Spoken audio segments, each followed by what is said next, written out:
Hello,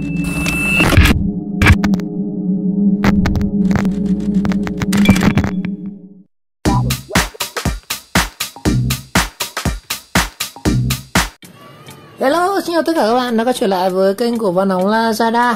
Và hôm nay thì mình sẽ chia sẻ anh em một video về cái đồ nội thất mà chúng ta rất hay gặp cái lỗi ở trong gia đình. Đó chính là những cái chiếc rò, cái chiếc ngăn kéo này. Và trong video ngày nay thì mình sẽ nói về một cái lỗi mà của ngăn kéo này chúng ta gặp phải. Đây, anh em xem nhé. Cái lỗi của ngăn kéo này nó sẽ tự động nó trôi ra. Đây chính là cái lỗi này. Chúng ta đóng vào nó sẽ tự động nó trôi ra nhé. Đó, dù nó rất mạnh nhá. Đấy. Hôm nay chúng ta dùng khắc phục cái lỗi này xem như thế nào.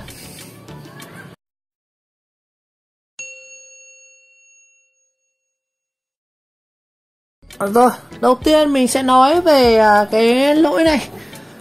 Khi nào chúng ta gặp phải. Thông thường thì những cái đồ như là ngăn kéo này, tủ bếp hoặc là tủ chạn. Đây, nó có rất nhiều ngăn kéo này. Đấy. Thì này chúng ta dùng một thời gian mà nhất là đấy, nó lại tự động trôi ra anh em thấy không? Đó. Thì những cái ngăn kéo này thường là những cái ngăn kéo nó dùng cái dây chạy bằng bi như này. Đó. Dây chạy bằng bi. Đó. Cái dưới thì không bị nhá. Hai cái cùng một lô này. Cái này mình đóng vào này. Nó khít thì khít luôn đúng không? Cái này thì tí nữa nó sẽ trôi ra này. Đó. Bây giờ thì nó không trôi nữa nhưng mà kiểu gì một lúc nó sẽ tự trôi ra anh em. Đó. Như kiểu má làm vậy. Đó. Bên này thì không bị nhá. Cái này thì mình phát hiện ra nguyên nhân thì có khá nhiều nguyên nhân. Và nguyên nhân mà mọi người hay nói nhiều nhất đó chính là cái tủ của chúng ta bị sệ. Bị sệ vì lý do gì? Có rất nhiều lý do. Thứ nhất, đối với những cái bàn học như này, bàn máy tính như này, thì có một cái tật mà mình thấy rất hay mọi người hay sử dụng, đó chính là như này. Mình hay gác chân lên như này. Đó. Hay gác chân xuống kéo như này. Thì cái vô tình khi mà chân các bạn gác lên như này thì các bạn đè một cái lực xuống cái này, khiến cho cái lực nó sẽ chịu, nó sẽ uốn cái bản lề tủ xuống và nó sẽ bị trôi như này. Đó. Đó là nguyên nhân thứ nhất. Thì nguyên nhân thứ hai, đối với những cái tủ to, tủ bếp để chúng ta để bát đũa chẳng hạn, thì do mọi người để quá tải, để quá nhiều bát đũa hoặc là để quá nhiều đồ nặng, khiến cho là cái bản lề này nó bị sệ xuống. Thứ nhất là do để quá nặng, và thứ ba nữa là nguyên nhân là do những cái bản lề này chất lượng nó kém này. Thứ tư là do kỹ thuật thi công họ bắt ít vít quá. Thông thường thì họ chỉ bắt thường là 2 cái vít thôi, 2 cái vít. Anh em thợ thần bắt 2 vít, ông nào may thì bắt được 3 cái. Còn đúng chúng ta phải bắt rất là nhiều vít, bắt phải 4-5 cái thì nó mới có cái độ rằng được. Thì trong ngày hôm nay chúng ta cùng khắc phục cái lỗi này nhá. Cách khắc phục cái này thì chúng ta có 3 cách khắc phục. Cách khắc phục đầu tiên là cách khắc phục sống chung với lũ. Cách khắc phục này thì thường là mọi người sẽ nghĩ đến cách là chúng ta mua 2 cái miếng dán này này. Miếng dán hoặc là cái miếng hít như tủ lạnh ấy. Đó. Anh em ghim vào đây. Đó. Thì mỗi lần mở thì anh em bung cái này ra, nó sẽ kéo này ra. Đó. Nó dùng một cái miếng dán như này. Đó. Rồi, đó là cách làm thứ nhất. Cách làm thứ hai là mình cũng hay làm, đó chính là mình chèn giấy ở dưới này. Các bạn có thể chèn giấy, chèn cao su, chèn cả những cái miếng như vậy được này. Anh em chèn dưới đáy tủ như này. Chúng ta chèn dưới cái đáy tủ này. Đấy nhá, mình nhét thử nhá. Nhét vào đây. Mình nhét dưới này, bảo đảm nó sẽ không trôi nữa. Đây, thử nhét thêm đấy. Đấy. Mình nhét ở dưới rồi. Bây giờ nó sẽ không trôi nữa. Bảo đảm không trôi luôn. Nhưng mà cách này nó chỉ gọi là tạm thời thôi. Thì nếu như chẳng bị các bạn kéo này ra này, nó lại tuột mất cái giấy trên ở dưới này, thì nó lại trôi. Đó. Cái cách này chỉ áp dụng đối với những cái ngăn kéo mà nó có cái đáy liền với nhau. Còn cái ngăn kéo mình đang nói đây là ngăn kéo nó thủng đáy nha anh em. Ngăn kéo thủng đáy, tức là phía dưới này nó thủng này, nó không thông, có cái ván đây này, nó thông với nhau ấy. Ví dụ như mình thả đồ ở đây nó sẽ rơi xuống dưới này này. Đó anh em thấy không? Nó rơi xuống đây. Đó. Rồi. Đó là cách thứ nhất, gọi là sống chung với lũ, dùng cái này, hoặc là chèn giấy hoặc là chèn cao su như thế này. Rồi cách thứ hai thì nó hơi tốn kém một chút, đó là các bạn thay cái này. Chúng ta thay hẳn cái bản lề này. Đó, bản lề hai bên. Thì cách thay như nào thì mình chia sẻ nhá, chia sẻ luôn. Cách thay thì đơn giản thôi anh em này. Bây giờ chúng ta sẽ phải tháo cái ngăn kéo này ra. Bình thường đây là mọi người không biết tháo đúng không? Chúng ta đến đây là cái kim này, không tháo được. Vậy muốn tháo nó kiểu gì? Nó có mẹo nha anh em. Đây này, các bạn để ý cái phần nhựa ở bên hông này, có cái phần nhựa. Đây anh em, cái dây chạy của nó bao giờ nó có một cái rãnh nhựa đây này. Em kéo hết ra này, chúng ta sẽ thấy có một cái đầu nhựa đây, nét đấy. Đấy, có cái đầu nhựa này. Thì thông thường là chúng ta sẽ gạt cái này xuống này, bên này gạt xuống này, thì bên kia các bạn gạt lên cho mình. Đây, bên này chúng ta gạt theo nguyên tắc là cái đầu mà nó cong này này, nó bao giờ nó ấn xuống này. Thông thường mọi người thợ lắp là họ sẽ để hai cái chiều ngược nhau, nhưng mà cũng có thợ là họ lắp lung tung ấy, thì cái này hai cái cùng chiều chẳng hạn, nhưng mà đúng nó phải lệch nhau nhá. Đây này, ấn cái giờ lên, ấn đồng thời cả hai bên nhá. Rồi bóp vào hai cái giờ hai bên này, bóp vào hai giờ. Cái này thì bóp xuống, cái này gửi lên. Mình tháo ra thì mình sẽ nói nhé. Đó, tháo rồi. Đây, chính là bóp cái gờ này này. Đó, nó có một cái ti gá này này. Bên kia thì nó sẽ ngược lại nhé. Đây, bên này nó sẽ ngược lại này. Bên kia nó chiều xuống như này. Rồi, coi như mà các bạn đã tháo được ngăn kéo rồi. Rồi, mình sẽ chia sẻ tiếp. Đây, chính là cái bản lề của nó ở đây anh em. Bản lề ở đây thì xem nào. Ở đây thì chủ nhà thì họ đã khắc phục bằng cách là họ đã bôi mỡ vào đây rồi. Anh em thì bôi mỡ bò không? Đây, có thể là mỡ bò đây này. Bôi mỡ bò vào đây nhá. Theo mình nghĩ thì do là gia chủ họ nghĩ là bôi mỡ bò vào đây này thì sẽ tăng cái độ, gọi là độ giữ của cái bi này lên cái ngăn kéo. Thực ra là cũng đúng đấy nhá. Cái mỡ, bôi cái mỡ này này, nó có tác dụng là giúp cái bi này nó không bị trôi. Đó, cũng đúng. Đó, bôi mỡ đây cũng đúng đấy, cũng là một hướng xử lý thông minh đấy. Đấy, bên này họ bôi cả hai bên rồi, bôi cái lớp mỡ bò rất là ấy. Nhưng mà cái này chỉ giúp gọi là cái cửa này nó kéo nó trơn, đỡ trơn thôi. Đấy, đỡ trơn thôi, nhưng mà không phải lý do chính nó bị ấy. Mà lý do chính ở đây nó chính là nó bị cái bản lề này. Anh để ý cái bản lề này, chúng ta để ý nhá. Cái bản lề đây, nó có một đường kẻ chỉ đây.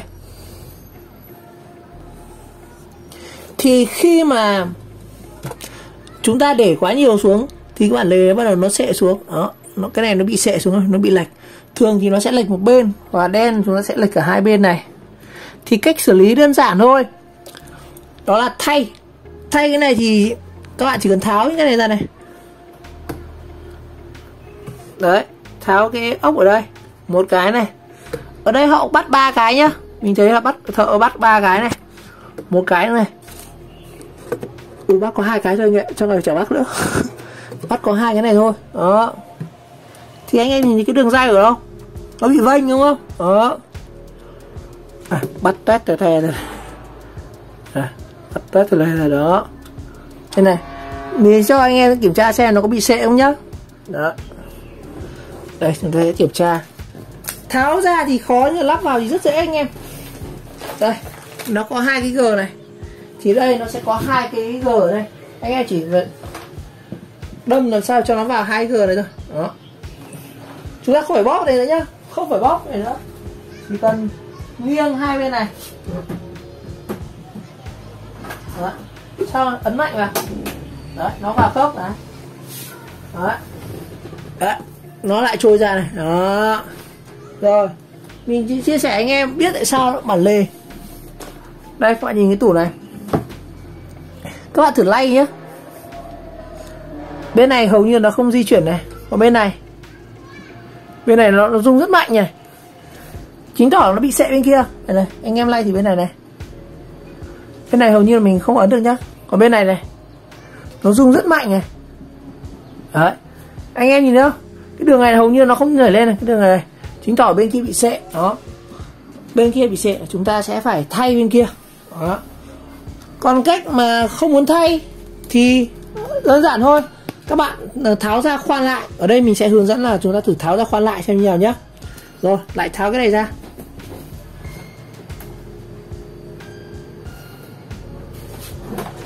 Đấy, tháo ra này. Đó. Rồi đây thì mình cũng lưu ý mọi người là nếu mà chúng ta khoan chúng ta khoan lệch quá chẳng hạn, nếu mà khoan lệch quá thì ví dụ nhá, chỗ này nó chỉ chênh khoảng một tí thôi, một ly này thôi. Nếu mà anh em khăn lệch như này thì chúng ta đóng vào đây, nó sẽ bị lệch. Nó sẽ bị lệch ở đây này. Cái ngăn kéo vào nó sẽ bị lệch. Nhìn thì nó đóng được nhưng mà nhìn nó sẽ rất là xấu. Tuy nhiên chúng ta sẽ khắc phục được hiện tượng là nó bị trôi. Đó. Thường nó sẽ đầu này, chúng ta khoan nâng này này. Anh nhìn hai khoảng cách này. Đó. Rồi. Còn thay thì bây giờ mình sẽ tháo ra nhá. Tháo ra luôn. Dùng cái mũi khoan này. Rồi.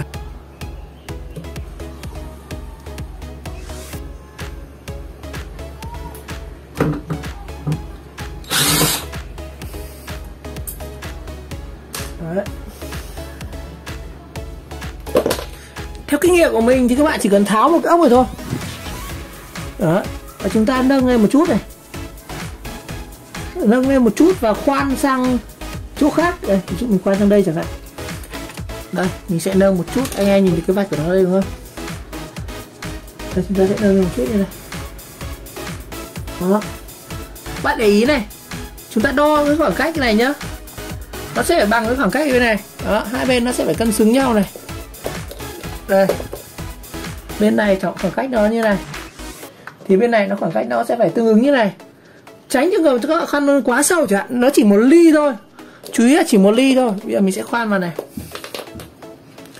Chúng ta khoan lệch ra ô khác nhá. Đó. Đây nó cũng rất nhiều ô để khoan này. Đây, khoan vào ô này. Khoan lên nhá.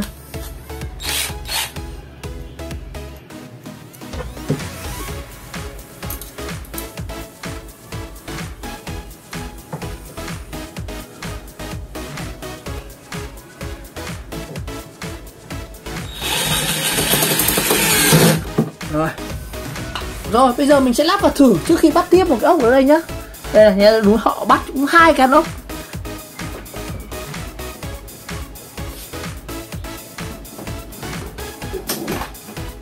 Đây. Thì nó chỉ hơi lệch như thế này. Bây giờ không nắm được nữa nhá. Rồi anh em thế này. Đó, dây nó không chạy nữa đây. Đó, đây nhá. Mọi người nhìn này. Chúng ta cố đóng thì chúng ta vẫn đóng được. Đó. Nhưng mà nó sẽ hơi vây kia một chút này. Đó. Nhìn nó sẽ xấu. Nhưng mà bảo đảm thì nó sẽ không trôi ra được nữa. Đó.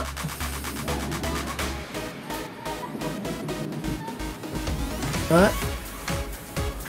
Thì các bạn muốn chỉnh cho nó đẹp thì theo của mình thì các bạn khoan tiếp bên này. Các bạn tháo bên này và các bạn nâng lên thêm một tí nữa thì nó sẽ có độ dốc ngược vào và chúng ta sẽ khắc phục được cái lỗ này nhé. Đây nhá, các bạn nhìn này.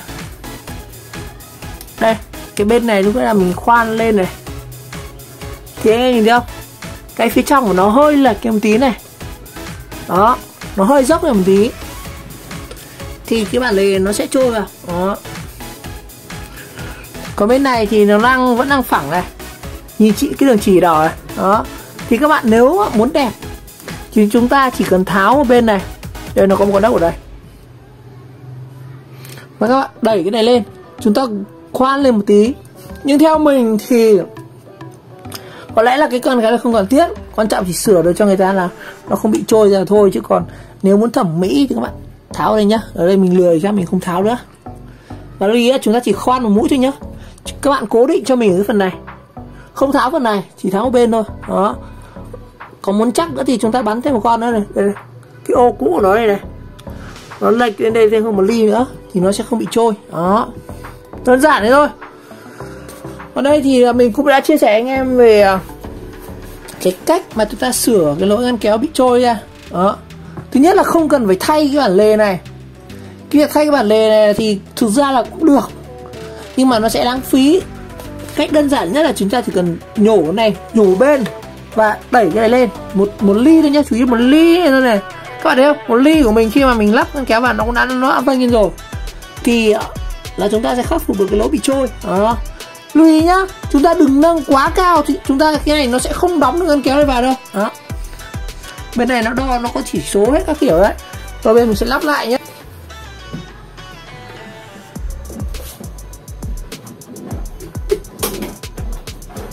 Đó. Cái phát đầu thì nó sẽ hơi cứng một chút nhưng mà nó sẽ không bị trôi nữa. Đó. Này. Ấn ra không trôi nữa này. Này. Đó. Lúc nãy thì các chỉ cần đấy này nó sẽ đẩy ra như thế này. Kịp rồi. Thế là xong rồi.